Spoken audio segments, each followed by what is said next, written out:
Good afternoon, everybody. All right. 40 plus years as a multi-generational party has provided the theoretical and practical training ground for young and non-young people to grow and develop as revolutionary feminist leaders. Once I joined the party in 2003, at the age of 20, after joining our sister organization, Radical Women, the previous year, I knew I had made an affirmation to myself as a young queer American Chicana. When people decide to become Democrats or Republicans, they are defining themselves politically, and I knew, more so in practice, that I was neither. FSP's Socialist Feminist program says to me, "Chica, you got it going on. Come, join the party, work with us." So I did. A testament to the Socialist Feminist program is utilizing democratic centralism, in which we can work and have worked collectively, even if we are all of different backgrounds, cultures, scenes, realities, and personalities. I can't tell you how many times I was confused by this process, or really didn't fight to learn it early on. I came in seeing older comrades as the ones who knew it all and said all. So don't talk back and accept the good word. Man, how I got into so much trouble because of this. The opportunity to learn from mistakes and keep pushing to the next level is all in democratic centralism. Leon Trotsky in the year 1920 said, "The organization of youth is our reserve. Without plentiful reserves, the best armies are doomed to perish. But even a weak army that has reserves to regenerate it will inevitably be victorious." I say we're the best working class army party, and we got to pick up the pace in the recruiting business. My goal in this presentation is for us to fight to recruit for the party. First, I'll say how leadership is presented to young and non-young people and how FSP differs. Then I'll speak on generational collaborations from my experience and what improvements need to happen for us to keep recruiting to the ranks. Finally, why we are not recruiting is because we're not utilizing democratic centralism to its best potential, and a proposal to this convention. They're capitalist leaders and our revolutionary socialist feminist leaders. Today's generation is being corralled and conditioned into reformist politics in a major way. The capitalist structure takes control of growing leadership through various institutions, such as Junior Reserve Officers Training Corps, student government, and social service type clubs in school.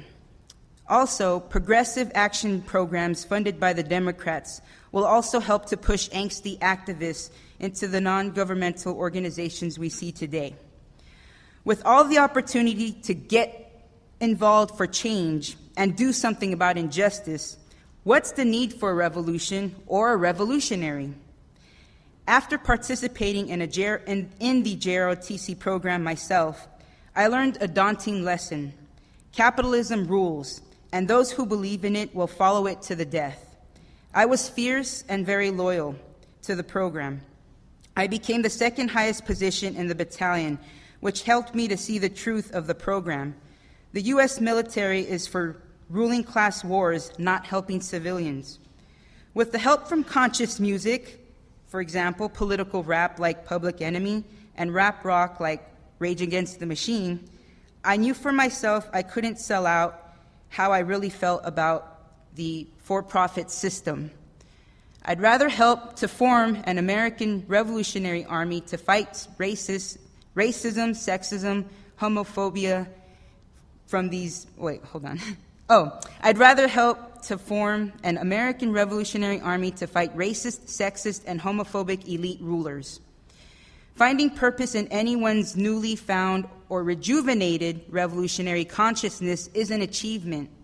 It was a historical moment for me when I found Radical Men in my hometown of San Francisco.